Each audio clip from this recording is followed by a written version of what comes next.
The rule to move forward the foreign aid package for Ukraine, Israel, and Taiwan has now passed through the House. Our Washington correspondent, Louise Martinez, joins us now live from Capitol Hill with the latest reaction. Louise, what can you tell us about today's vote? Yes, well, with 316 votes in favor and 94 votes against, the procedural vote to move forward the Speaker Johnson's proposed supplemental aid package for Israel, Taiwan, and Ukraine was approved by the House of Representatives this morning, despite opposition from some House Republicans. I spoke with Congresswoman Maria Elvira Salazar, the Republican from Florida, who also happens to sit in the Committee of Foreign Affairs, and she downplayed these divisions that have been brought up inside of the Republican Party. Let's listen to what Congresswoman Salazar had to say.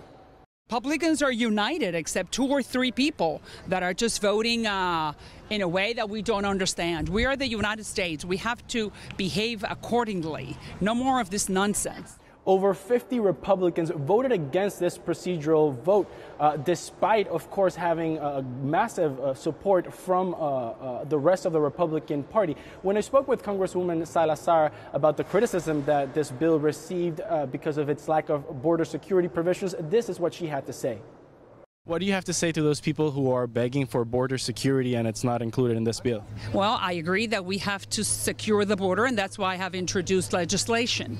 And yeah, border security is a #1 priority for this country. Yeah, but the fact that we have that responsibility, that does not mean that you cannot assume or pay attention to other responsibilities that we have as the leader of the free world. Over 150 Republicans voted in favor of this procedural vote. That means that more Republicans voted in favor of foreign aid for Ukraine, Taiwan, and Israel than they did to reauthorize the Foreign Intelligence Surveillance Act, or than the Republicans that voted in favor of approving the budget for fiscal year 2024. So it is definitely a shift in the voting process of the Republican Party that we've seen in the past few months.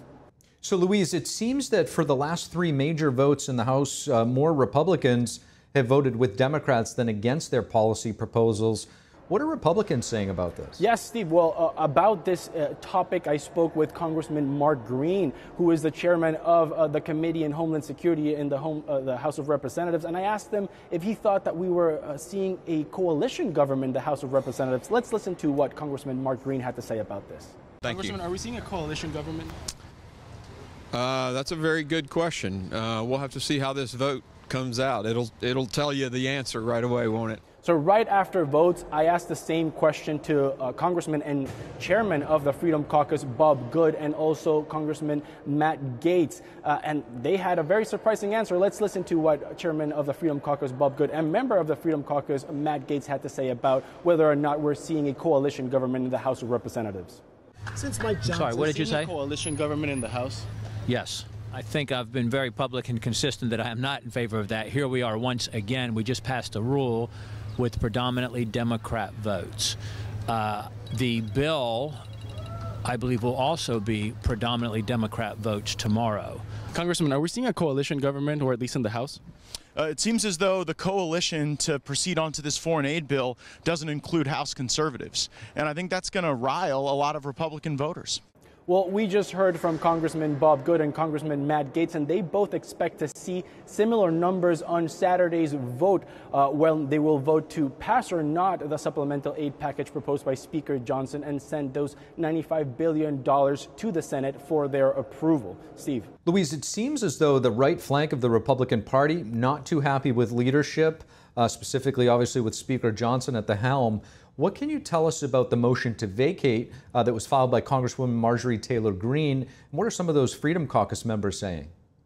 Well, Steve, it was very interesting because Republican after Republican, once I asked them whether they would support a motion to vacate or not, they would either decline to comment or reject supporting this motion to vacate. There's only 3 House Republicans as of now that have openly said that they would support a motion to vacate. That's Marjorie Taylor Greene, a Republican from Georgia.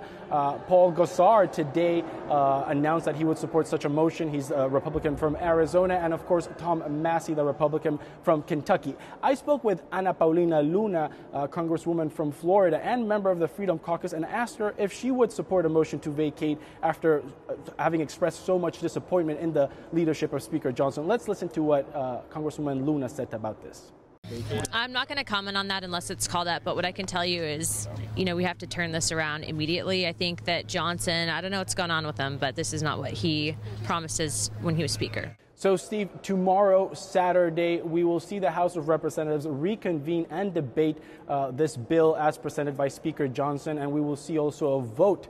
If it's approved, it will be sent to the Senate. It's also worth noting that today, the Senate is still debating and has not reauthorized the Foreign Intelligence Surveillance Act. They're currently debating amendments proposed by Senator John Cornyn and others, including Democrats, to add a provision of having the necessity of a warrant in order to surveil American citizens' information. Steve, back to you. Antony's Luis Martinez reporting live from Capitol Hill. Thank you, Luis. And to discuss the new border bill congressional Republicans have just released, as well as the issue of border security, is chair of the House Subcommittee on Border Security and Enforcement, Congressman Clay Higgins. Congressman Clay Higgins, thank you so much for joining. Yes, sir. Happy to be here. I want to get your thoughts on Wednesday. Republican leadership introduced some new border legislation. There's a lot of different perspectives on it. A lot of people say that it's very similar to H.R. 2. How do you view this new border package? So Speaker Johnson has tried to take control of the narrative again, which basically is to establish the truth, which is that House Republicans have indeed presented strong border security legislation to the Senate. But since we have failed to strongly deliver that message, we're going to do it again.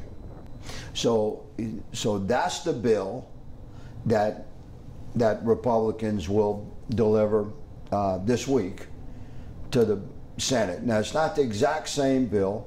It's a little weaker.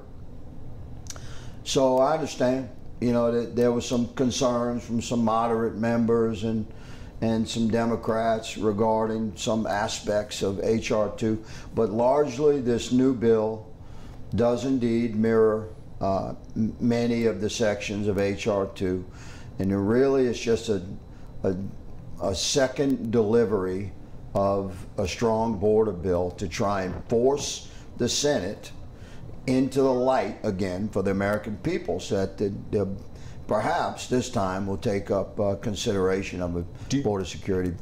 Now, the issue at the border, it's really a multifaceted crisis, whether you talk about the unprecedented amount of Chinese illegal migrants crossing the border, known terrorist watch list, people from, you know, Muslim majority countries, the fentanyl issue, killing tens of thousands of Americans. Talk to us about how either bill will address these issues. So, you're right. There are fighting age, like military age, single men crossing into our country by the thousands and thousands every day. So millions have crossed into our country that are not, you know, the mainstream media likes to show sweet little family coming in, hoping for a better life, and we're not talking about those illegal immigrants that come sort of peacefully, they're violating the law, coming here undocumented, but they turn themselves in, and they may have family in the United States they're trying to connect with, and they don't have like nefarious criminal intent. But then there's another category, large category of the illegals coming in that are healthy. They're fighting age. You know, they're young men. They're coming in on their own, but they're in groups from their own nationality, and they're traveling together through the cartel pipeline into our country. Many of them Chinese, but we have 170 nations, you know, noted that have had immigrants like I'm describing have come into our country. And many Americans are concerned that perhaps we are allowing, you know, military forces into our country. Some of these guys are quite stout and seem very capable. Congressman Clay Higgins, really appreciate you joining us. I'm happy to be here. We'll do it again. Former President Trump's alleged campaign payoff trial has resumed for another day in New York City. Opening statements are expected to start on Monday as 12 jurors and 6 alternates have already been selected. Following the jury selection, Judge Juan Merchan held a hearing this afternoon to discuss what Trump could be asked about in his upcoming testimony. The judge said he'll give a ruling on those questions by Monday. Trump has pleaded not guilty to 34 counts of falsifying business records related to alleged payments to an adult film actress before the 2016 election. He's also denied any wrongdoing. Opening statements, as I mentioned previously, will and potentially kick off on Monday. Meanwhile, outside of the courthouse, a man lit himself on fire just before the court broke for lunch. When he's in the park, he starts shuffling around his clothes. He opens up a book bag. From the book bag, he takes numerous pieces of papers, pamphlets out. He throws the pamphlets throughout the park, and then he pulls out a canister and pours some kind of liquid on himself, a liquid we believe is an accelerant, and he lights himself on fire. The man was identified as 37-year-old Maxwell Azzarello. The NYPD said those pamphlets he tossed contained conspiracy messages about Ponzi schemes, among other things. Azzarello has been transferred to a hospital where he is now in critical condition. Thank you for watching the Capitol Report. If you want to see our full broadcast, check us out at epochtv.com.